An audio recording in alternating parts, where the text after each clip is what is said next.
Hello and welcome back to another Sub CLE. Today, have somebody I knew for quite some time. Sometimes I just meet the people when they walk in, and sometimes I've known them a while. Real good guy. This is the stage name Studbull from Studbull's Disco Biscuit, but I think his family and friends probably call him Chris Coyne. Chris, how you doing? Good, thanks for having me. I mean, I don't know if they call you Chris Coyne, but usually they probably Coyne. Coyne? Yeah. Okay.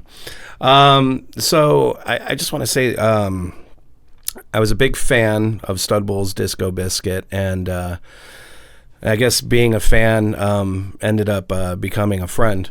Yeah, right. Yeah. I guess and I've talked to you many times, and I just want to know, but the things I don't know, I don't know where you came from. It doesn't seem like you came from the traditional, being a fan of music and wanting to be in a band or something. Maybe you're a fan of music, but how did you end up becoming being in a band? Oh man. Start from your earliest influences. Yeah, I mean, my earliest influences, I guess, just being a child, laying on the floor and laying next to the speakers. My parents blasting music, so I was a 70s kid. Yeah. So it was listening to Eagles, Led Zeppelin, Bowie, Rolling Stones, on and on, Floyd. Yeah. So, yeah, I mean, I was, and I could specifically remember, when The Wall came out from Pink Floyd, we don't need no education. Yeah. That had a lot of meaning to me, even back then, So I guess that's where it started for me. Okay, and for me too, it was lyrically things kind of touched, and it was like a rebellious kind of thing. Kind of, yeah. So now in high school, were you playing in bands or anything like that? Oh yeah, I mean, me and Chris Fake, and the guitarist, we got together in junior high school. Oh, really? I think we played Am I Evil, and I believe we won the talent show.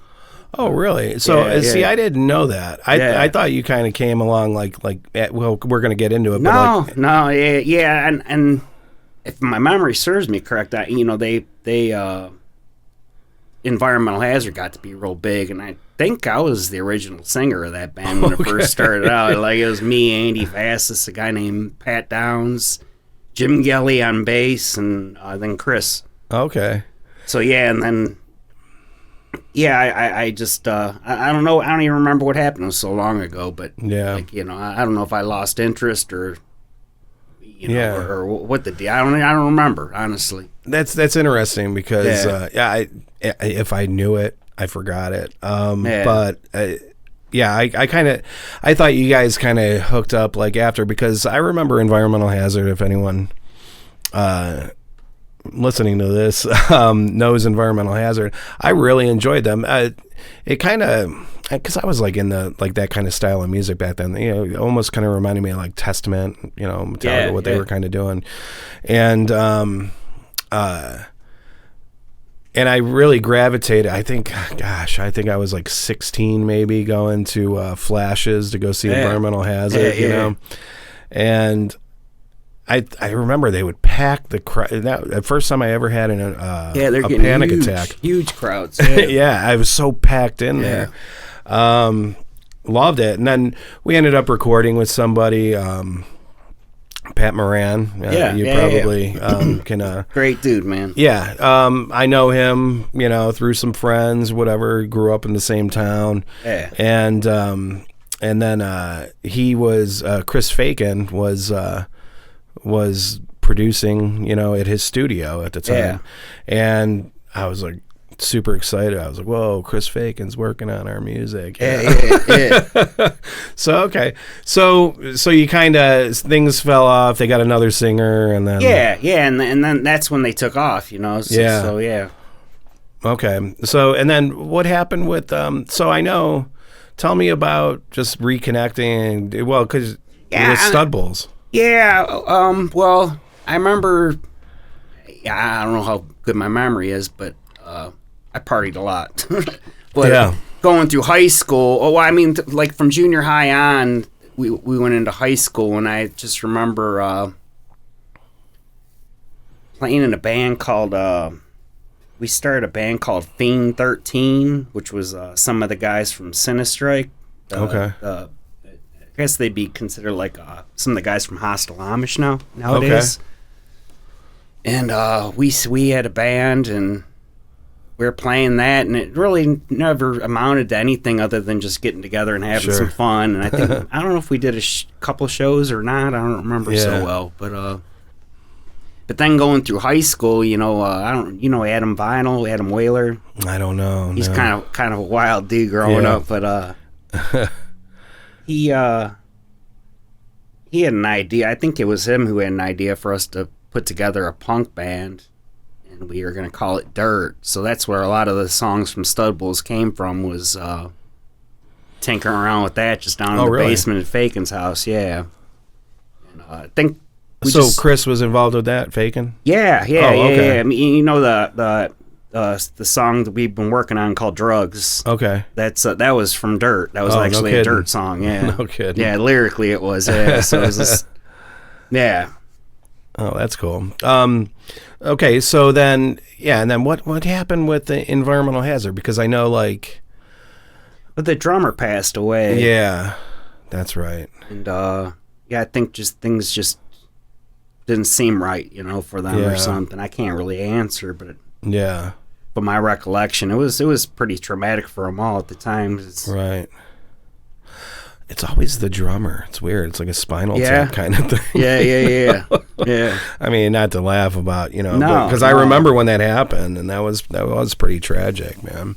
Yeah. So I don't know. Tell me about. Okay, so this is all stuff I didn't know. Yeah. So so you decided not to call it Dirt, and then where does Studbull persona come from? I mean, is that your alter ego kind of? Kind of, yeah.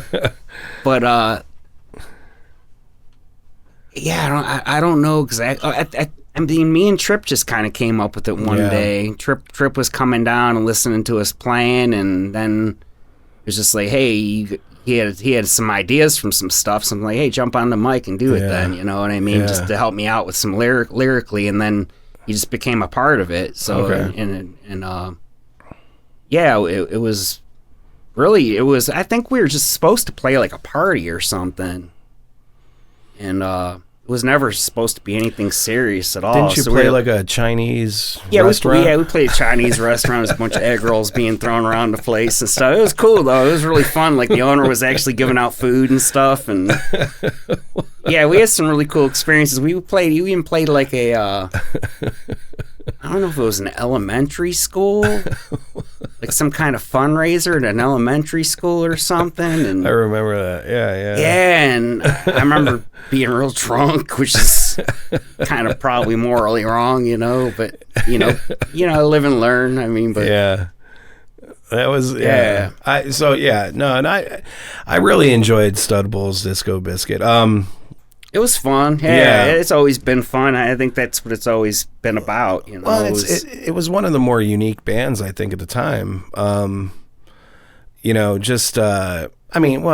guess you had your Mushroom Head, and everyone was kind of I think influenced at that time, like Faith No More and like Mr. Bungle and stuff like that. Or I mean, what'd you say? I mean, what are the kind of bands that you've listened to? I mean, Faith No More and Bungle are huge to me. I mean, even to this day, I can go back and just I could put them on the loop and listen to them. Right. I love that band. But I mean, I like a lot of electronic music. Okay. Classic rock. I'm not really a country guy. I like some jazz. Yeah. Yeah, I mean, I go all over the map. I mean, very little rap. I like some rap, but not too much of it. Yeah. I grew up on the Beastie Boys. So. Oh, well, yeah. I mean, I think the Beastie Boys are kind of that's like a whole different thing there. Yeah. Well, and then when they started playing the instruments and stuff. But currently, I mean, rap-wise, I like Danny Brown, Dalek. Have you ever heard of a band called Dalek? Uh-huh. They're on Patton's label, yeah. Lyrically, I just love that band. Mm-hmm. But, I mean, there's a few of them out there, but, I don't like a lot of the stuff that's being pushed out there. Yeah. These people are just getting too murderous with it, Yeah. Well, I mean, that was always kind of like a thing, right? I mean, the gangster Yeah, kind of rap, was. you know? Yeah, I mean, yeah, it was seemed to be engineered that way. Yeah. So, yeah, let's go back to I was thinking about Pat Moran. Yeah. And so you guys recorded with him as well. Yeah, he gave the studio over to Fagan for us to record. Yeah. He was going out and about and trying to pick up chicks. You know? Was he? Yeah. He'd pop in on us, you know. Yeah. So, and I don't know. I heard stories of like LSD going around while you guys were recording that. Tell me a little bit about that. Yeah, that first recording, we were all on acid, and it was fun. Yeah, it was pretty cool. I mean, for me, you know, I think I'm probably built for it better than other people, I suppose. But I know Tripp was hanging out on the roof, and we couldn't talk him back into the building, and it was fun and strange and young and cool, you know. Yeah. I remember walking to who did I walk to the porno shop with? My bare feet, and they wouldn't let us in.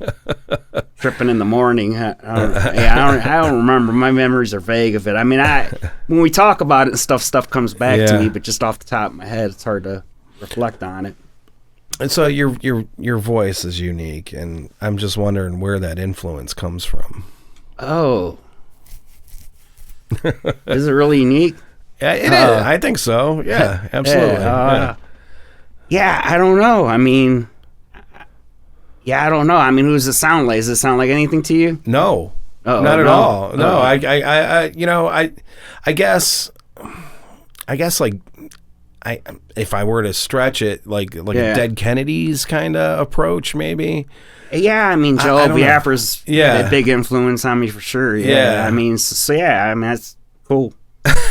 But I don't know. I just out there being me, I guess, you know, just say, you know, to me, it was never about anything but having fun. So, yeah. So you were what, big into weightlifting or something, or what? Yeah, I kind of still am, you know, I got some health issues, so it's hard to stay on point with it, but I'm trying to get back into shape again. And I'm off and on all the time. You look pretty in shape to me. Thank you. A little bit more than me. So that's probably where the Studbull thing came from, obviously. That actually came from Primus. Oh, really? Yeah, so that Tommy the Cat. Oh, yeah. So I think we stole that from there, and I think the Disco Biscuit came from Cheech and Chong. Oh, right. If I remember correctly. Tripp would be able to verify it better than me, but I would think they talked about eating some Disco Biscuits. I guess it'd be Quaaludes or something. Right. You know, I looked it up because I was telling somebody that you were in. They were like, "What is a Disco Biscuit?" And I was like, "Man, I thought it was a Quaalude." And you like look it up. And the AI generated answer comes up and says ecstasy now, but in the 70s it was known as a Quaalude. So I guess in the 70s it was. Yeah. So this was probably pre Molly and ecstasy and all that stuff. Yeah. So. But what is the difference? And see, I don't know this. What is the difference between Molly and ecstasy? It's the same thing. They just call it something different, right? Or I don't know. I think they've changed a molecule in it or something. I think so. It's I think. You know, I mean, Molly's. I mean, back in the younger years, when I was doing Molly, it was like you could see like some brown speckles or pills. The ecstasy had brown speckles in it. You knew heroin was in it. Oh, really? And it was like during the whole heroin crisis, I guess, back then. Oh. And those are like my favorite ones back then. You know, if I knew they had brown specks in it, I was like, I got to get a few of those. But. But now it's like real speedy, almost like they're putting meth in it or something. I don't know. Yeah, well, they probably are. I mean, it's probably I think anything you're messing with nowadays can get kind of dangerous. Yeah, I can. You know, I never really did too much drugs or whatever, but I had a hip thing like a few years ago, and I was taking those oxycodones. Yeah. I mean, that's pretty good. Put the hook in you? I was taking them for probably a good 2 years. So and, did you have to go through anything to get off of them? Or anything? No, I mean, I want to say it was like close to 2 weeks. I just kind of felt like nervous or something. I like, and almost like depressed. It was almost like what's the point of living kind of thing. Yeah. But I was aware that is a thing. Yeah. So I kind of just was like, oh, whatever. Just gotta get past it. Yeah, right? get past it. Yeah. And I did, and it. I'm not trying to like lessen if somebody is having a problem with that, what I mean? But you could see the appeal at the same time. Absolutely. Yeah. Oh man, if you had one right now, I'd take it. Yeah, okay. Yeah. Well, it for me, it didn't really like take away the pain so much as, it made you kind of not care about the pain. Yeah. And for me, it was great because I had to like not move and the boredom, it just kind of made me not bored. Yeah. I could relate. Yeah, I can understand that. Yeah. I went through a pretty traumatic experience too with my appendix ruptured and got lodged into my intestine, and they had to cut out like 2.5 feet of my intestine. Whoa. They had to wear a ileostomy bag for a while, and no shit. Yeah, and when I came out, I was on. They kept me on morphine for about maybe 2 weeks worth of morphine, and I was hitting that button all the time when I was in the hospital. Every time I could hit that button, but I ended up really liking it. But I'm not into the pain stuff really too much. No. But I remember getting a lot of real crazy nightmares on the morphine. Oh, really? Real crazy nightmares. Yeah. Oh shit. And it almost became almost I could expect to have a nightmare. Really? Yeah, it was weird. Would you be like scared not to do it because morphine? No, because it just doesn't appeal to me. At the time when I was not feeling good and stuff, yeah. Right. You just didn't want to look at yourself, or I was down to maybe 125 pounds. Whoa, really? Yeah. I lost like 50 pounds in a week and continued losing weight, so it was pretty bad. Yeah. And that was I'm still suffering from it to this day. Really? Yeah. I still have a lot of issues because of it. So that was after they took out your intestines? Yeah.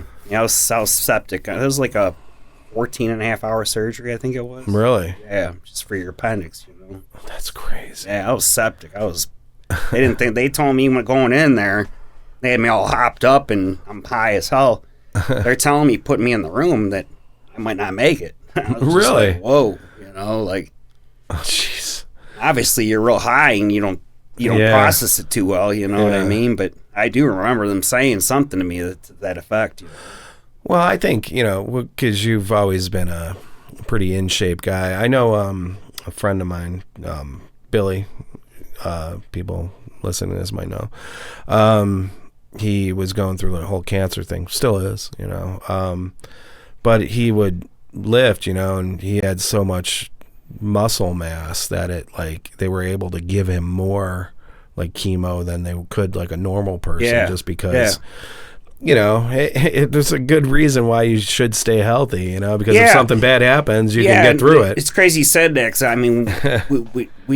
my wife had flipped my car one time driving home from one of our Studbull shows. We rolled one of my vehicles, and she fell asleep at the wheel. She wasn't drinking, but she ended up rolling our vehicle. But it was pretty messed up. I'm surprised she's a little bitty thing, but they basically told me that, probably I came out of it fine because I'm just so big. I was so big at that time, Right. Yeah, so there seems to be something to it. At your most fit, like what was your weight? At my biggest, I was probably like 193. Okay. 193 pounds. Yeah, that was lean. That's a lean muscle. Yeah, I'm probably like 170 right now, so I'm like really under my normal weight. Okay. But it's weird when you think about like, is that my healthiest? What's healthy when you think about to me, like ultimate strength would be like a mountain climber who could just dangle there off two fingers. And they're not really the biggest dudes out there. No, but if you got hurt on a mountain, who would you want there? Some muscle bound dude that he has no oxygen, and Right. and this, or you want this dude throwing you up over his back and climbing up the mountain, Right. scaling up a mountain with you. You know what I mean? So I think lean muscles being is probably the better way to go. Oh, you know? I agree. And I, if anybody, 'cause you're wearing clothes right now, but this guy would go topless and got some big muscles, and that's why I was kind of surprised. I thought you were over 190 at one point. No, because that's why I said 193. I was probably my biggest ever. no shit. Yeah. But that, guys, go look up Studbull's video, and look at this guy. I would have guessed more than 190, but I don't know. Yeah, no. Yeah, Well, I try to keep lean. yeah. Yeah. That's good. That's Yeah. good. Well, and that's what got you through the surgery and everything, and that's, I'm getting back to the whole band thing, and that persona. It's like you had the Studbull persona and you kind of played into it. I don't know how much of this is the real you. This is more or less the real me. I mean, I suppose if yeah, I mean, I guess I can go into character here and there when I'm a little buzzed up and stuff. But well, and that's why I was. But like, it's all for fun, and yeah, sometimes, it's more or less I just kind of become an asshole, I guess. Yeah. Very douchebaggy. Everybody's a nerd compared to me, and That's great. Well, and I didn't know because some people will come on here and they'll be in character. I mean, you got Rob Stevens, 100,000 Leagues Under My Nutsack. Was it a band? Yeah. Okay. He's got all the stickers all over the place. Yeah. Okay. Yeah. Is that Nixon up there? Oh no, I think that's Don Rickles. Oh, Don Rickles. Yeah. I see that. Yeah. So no, Rob Stevens is crazy, man. So he was on here. If watch that one. If anyone out there watch, Dude, kind watch of fragmented, but what are them guys doing? They're still together. Something involving a monkey. Yeah, they're kind of cool. Yeah. Joe Petrick. I hope I said his name. He was on here. Yeah. He's doing 10,000 Rambos, and oh my god, I wanna get this right. Oh gosh, I think he's playing with Tripp's brother too. Oxjaw. They might be doing a show together. Daly, yeah. But no, something involving a monkey. Yeah, those guys are great. Yeah. I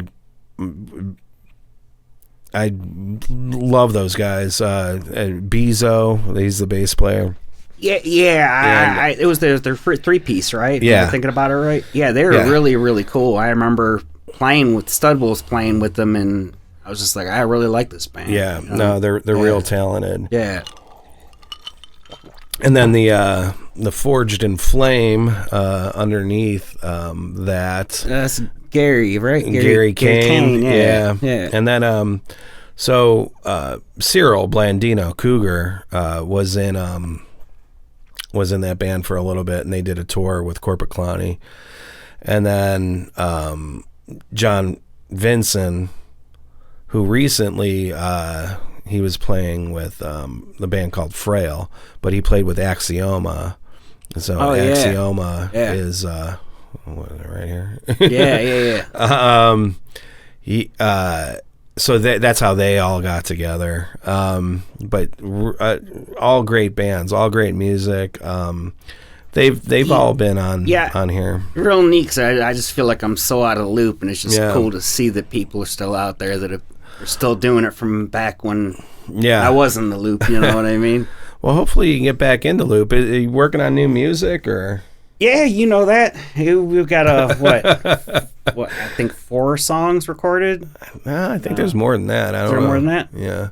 And I think Bacon's in the process. I'm still mixing them down. Yeah. And there was. I don't know where it's going or what it's doing, but I'm open-minded and willing to hear anything out. I just saw an interview with Pepper from Corrosion Conformity. Yeah. And they were talking about putting out the album, and they said, he talked to James Hetfield at some point, and he said, well, it doesn't matter when it comes out, it's just people remember the record. They don't remember when it actually came out. True statement, right? Yeah. Hey, if it takes time, but I have heard some of those. I'm trying to play coy because I have played with you guys, so I'm trying to not, I don't want this to be like a shameless self promotion thing. Not that anyone's making money off of this, but right.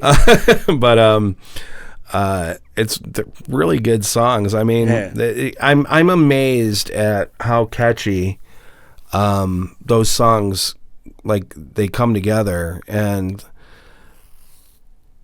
I'm just, I think it's like, because everybody in the band is a character, and I'm just I'm amazed at how catchy those songs are.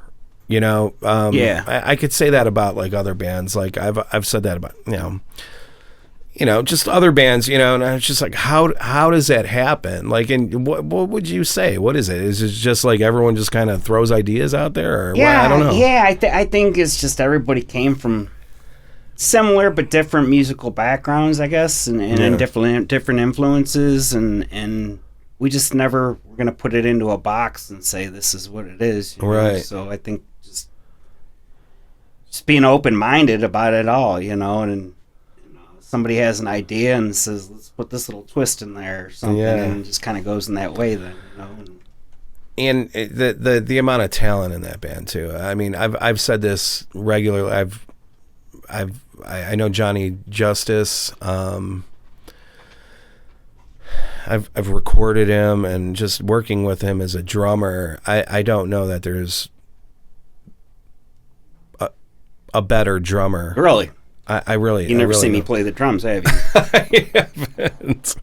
It's interesting. Then you could probably look up a video of it and find something on me. Yeah, I think you could. Are you getting into the Studbull character here? No, a little bit.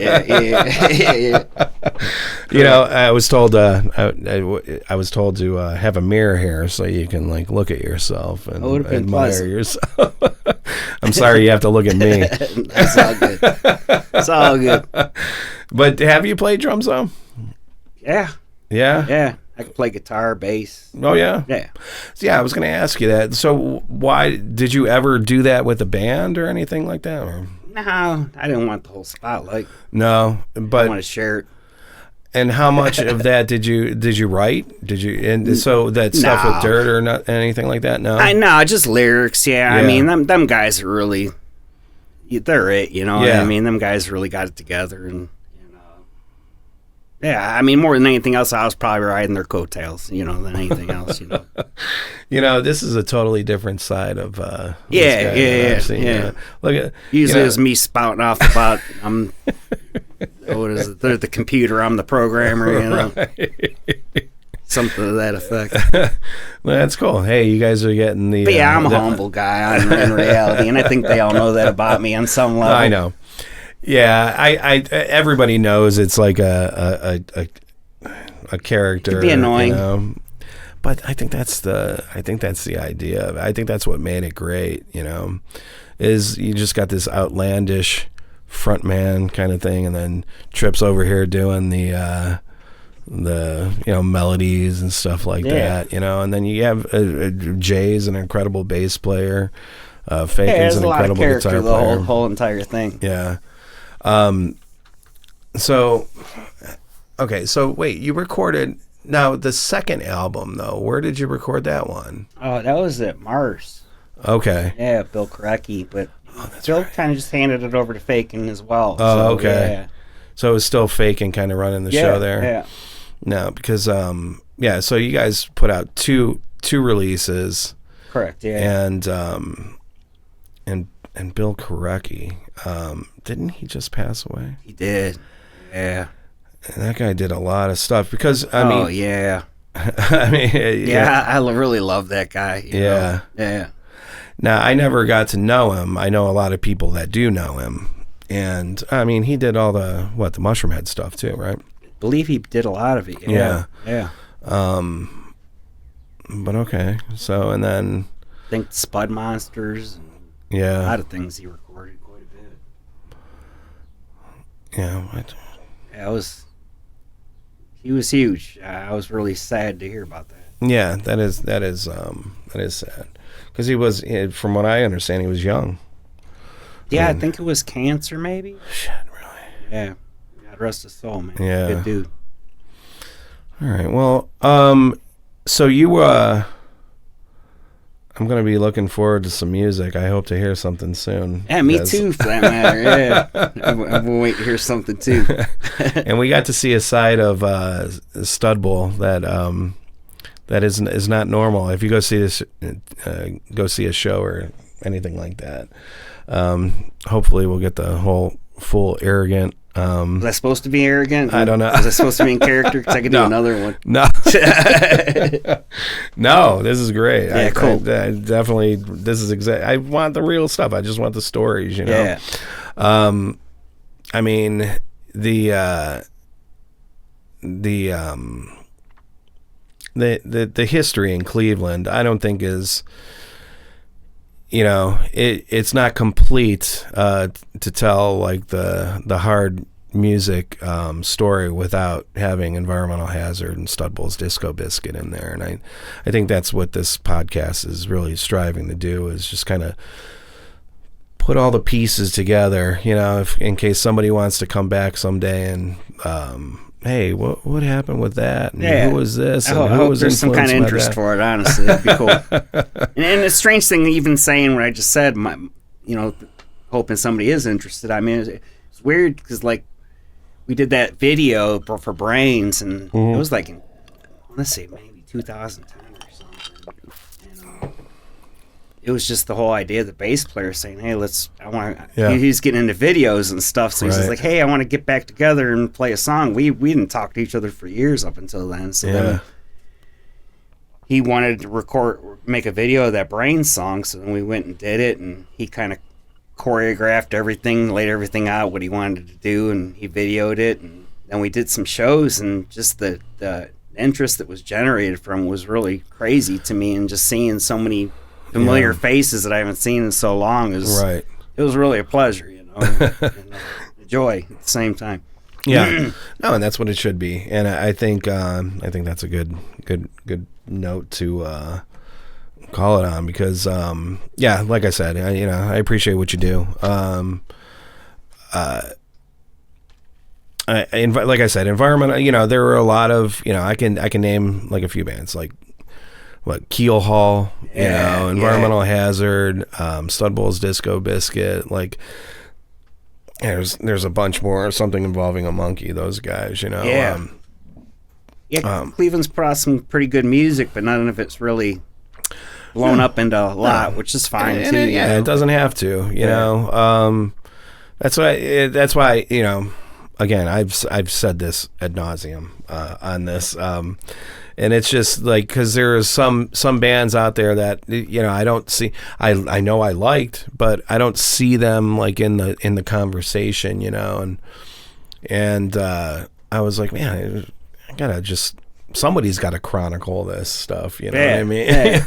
So, I'm glad you did. Like, I guess, whatever. But, dude, Chris, thank you so much for stopping by. Thank you, man. No, you filled in some history that I had no idea. Like I said, I didn't know that you guys were high school friends and stuff like that. Yeah, junior high, me and Chris Fake, and we go back to junior high school. Yeah, that's crazy. Yeah. All right. Well, hey, Chris, thank you once again stopping by. Hopefully, we're going to hear some new music from Studbull's Disco Biscuit. Hopefully. And, hey, in the meantime, go check out their other stuff. It's all on Spotify and everything now, isn't it? So. Yeah. So, videos, check out that music video, Brains. It's pretty cool. It's like a take on it's like a zombie. Yeah, the Night of the Living Dead thing. So, yeah. All right. Sub CLE, we are out. Peace.